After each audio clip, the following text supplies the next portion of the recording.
Okay, we're on the hour, so I will start. First, welcome everyone. I'm going to talk to you about teams and why joining efforts to maintain projects can be a really good idea for the Drupal community. And first, let me start with a bit about me. I'm Marco Villegas. You can find me on Drupal.org as Marvil07. And I have been involved in the Drupal community for a while. Uh, One of the things that I remember most kindly is my participation on the migration from CVS to Git a while ago. And lately I have been doing a lot of things around migrations. And currently I'm working as a senior software engineer at Adapt Agency. And I thank you them very much for allowing me to be here. So say that, I will like to start with highlighting a really important fact that I think we really need to acknowledge to put some context on this talk. As you can see on this graph, most of open source projects really have only one or two maintainers. And that's pretty important to understand. In this study by Avellino in 2016, they analyzed the top GitHub projects by stars, and they found that only 65% of all those projects has only one or two maintainers. And they actually provided a full way of how to calculate that bus factor, which generally can be understood as the amount of people that need to disappear for the project to be stale. So let me start with also one model tail. Because this is something that I see a lot. So you start writing one module and then you think it can be useful for other things. So you made it a bit more generic and then you share it on Drupal.org and people start using it, and that is great. And then you get some feature requests, and the next week you maybe get to that and implement that and made a new release. But over time, maybe new bug reports come, new bug fixes are pending, and the issue queue starts to grow. And things just happen in life, and you can no longer dedicate that time, or you move it on to other projects that need your attention. And at the end, activity stales. And this is a pattern that I see in a lot of models, not everyone, not every model, but a lot of projects I see that happen not only inside Drupal, but also outside. And I think this is related with how we tend to see the maintainer. Usually we think of a maintainer as someone highly responsive, truly involved and thorough on the code reviews, and it adds new fixes, new features and bug fixes pretty quick and coordinate efforts. It's really, really high expectations. And I think it will help a lot to think on the person behind that maintainer, because that person may have family, may have work, and may have free time. And in that free time, maybe he does something else that is not related with technology. And so it's pretty important to understand that the person has multiple roles. And that is the way I see maintainership as a role.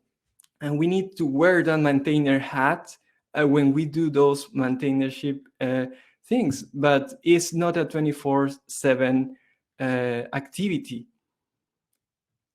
And now that we have a better understanding of what I mean by a maintainer, why do we want maintainer teams?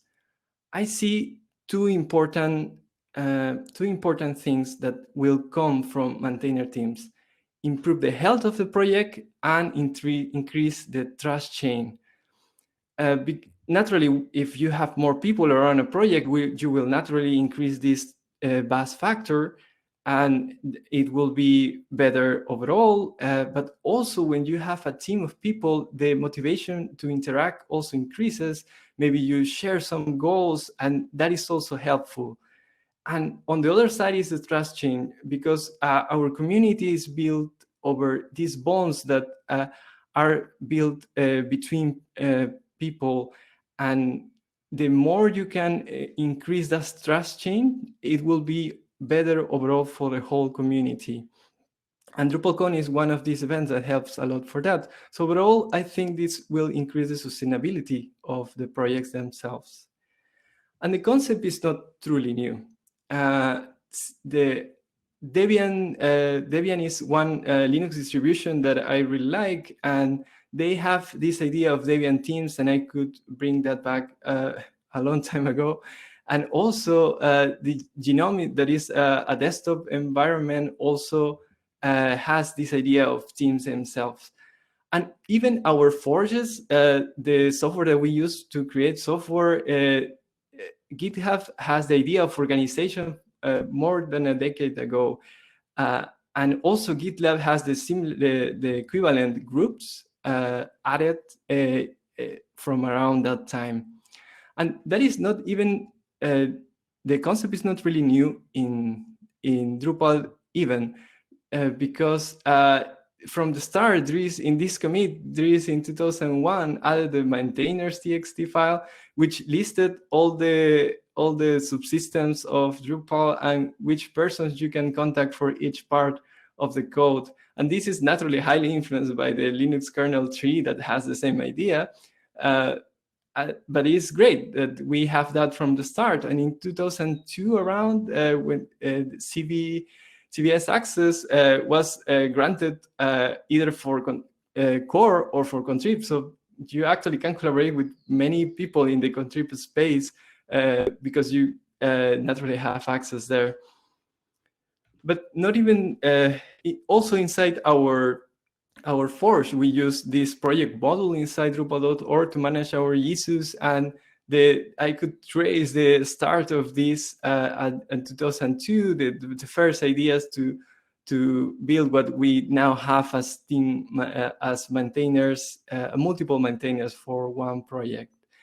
And not only that, because we also had a group of Drupal.org, that hosted a lot of Drupal local user groups, but also transversal things like the usability initiatives and the accessibility initiatives, and also the initiatives themselves inside Drupal core are what I consider teams inside Drupal.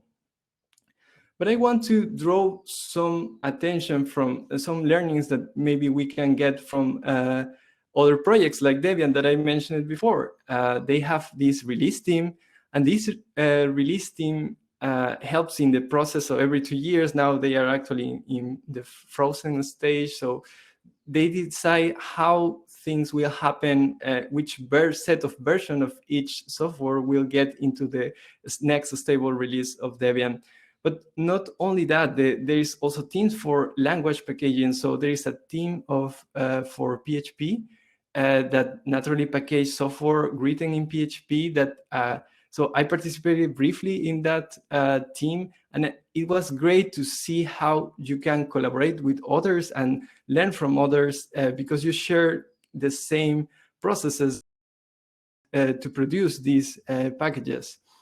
And there are many more. And in the same way, in the Genome project, they also have this release team that provide the guidelines for which software to ship.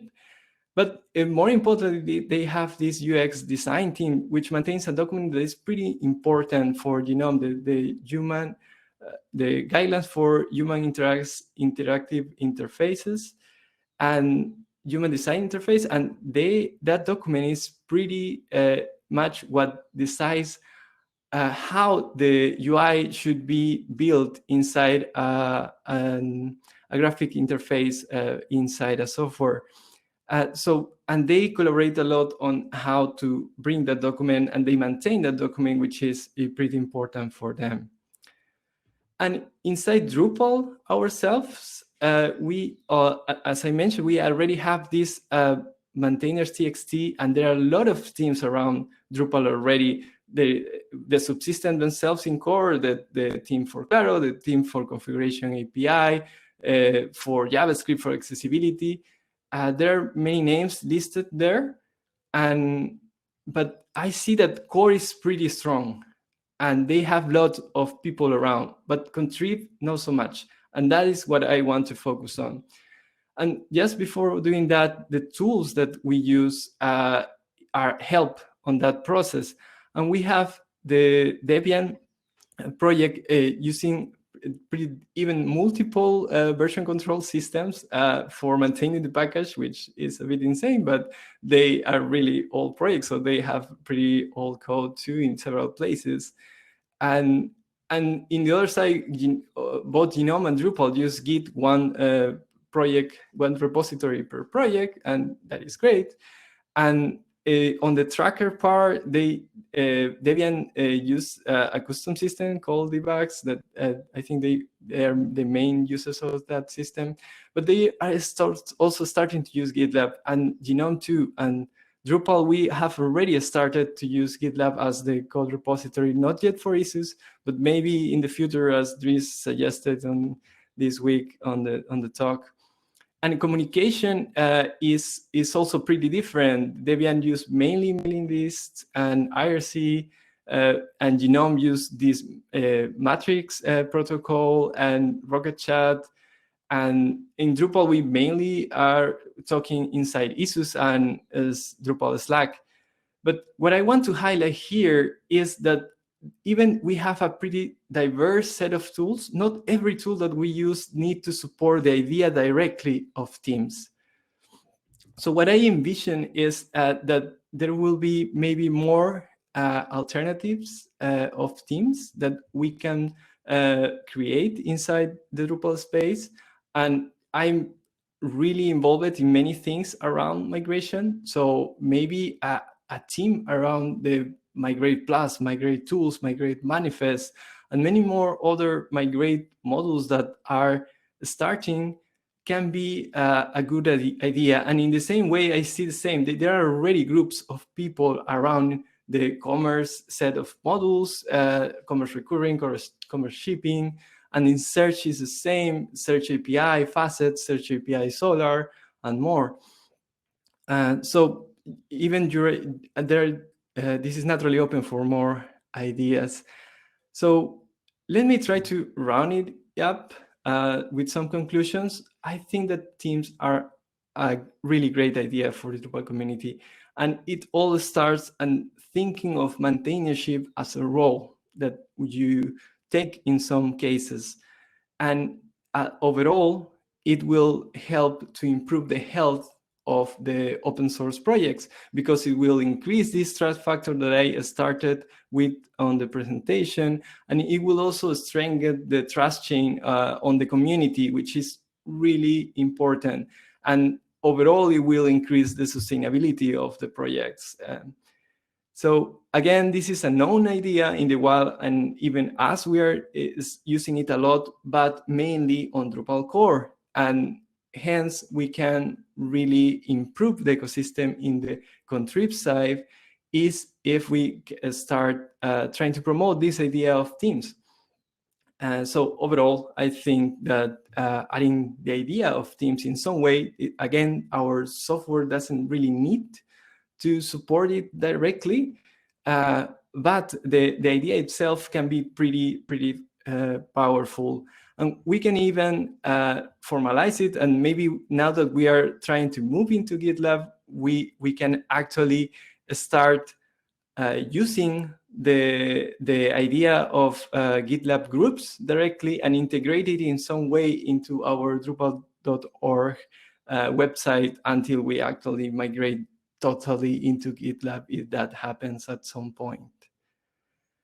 And those are really the main ideas that I wanted to talk to you about. So thank you very much for being here. This presentation will be available later, but just in case, this is the study that I was mentioning at the start. So now I'm pretty open for questions. I will now go into the hoping window.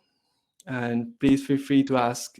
We don't have much time, but I have created also a Teams channel in the Drupal Slack, so feel free to contact me there directly if you have any questions. But Mari, I think we still have some time. Please correct me if I am wrong, and I will be happy to continue answering questions if there are some. You can continue. You have time. Thank you. So please go ahead and ask some questions if you have some. Oh, someone remember the Great Git migration. Yeah, that happened a while ago, but it was pretty exciting.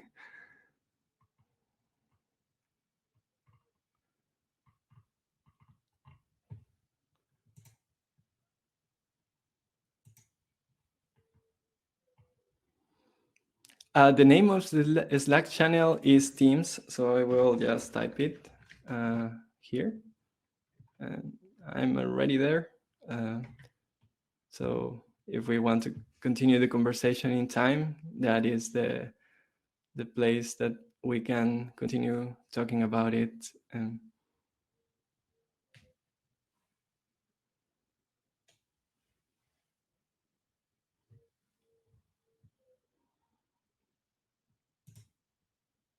I see one new question. Maybe we should have cross-module teams, like team dedicating to improving readmes. Yes, and I'm so the teams I suggested are like focused on one thing specifically. So migrate is a topic, but it, as I mentioned in other projects, they have in Debian this science team package software related to science. So the topic of the team can be really open. It is not restricted. So it is not actually about even having direct access, but but it is just the idea of getting together to one specific goal or one set of goals that you want to promote, and that is pretty powerful. And I think that just knowledge making it more improve a lot the sustainability overall ecosystem. There is one more question about would this channel be a great place for someone that wants to start contributing? Yes, like this has just been started, but if you are starting to contribute it, there is a contribute channel. And if you are starting to contributing, I would highly suggest to go to the sessions at after the talks in this morning, because the mentoring part of the day has really great people that can guide you a lot on the details on how you can start contributing. And that is not only code, it can be many things.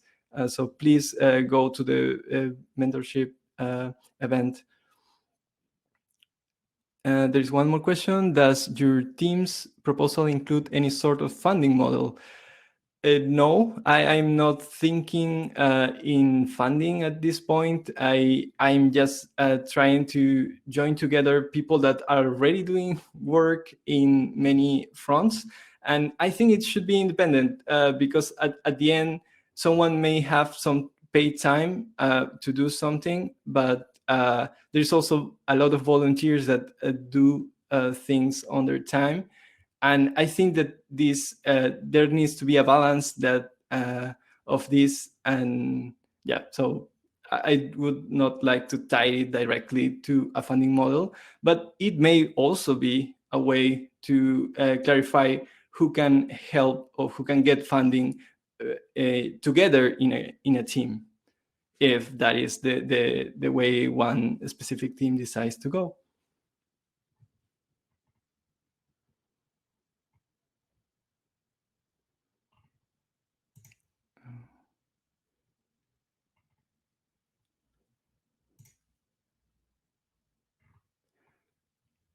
Well, I don't see many more questions, but feel free to ask. And again, maybe the Teams channel on Slack can be the right place to continue the conversation later for more specific steps.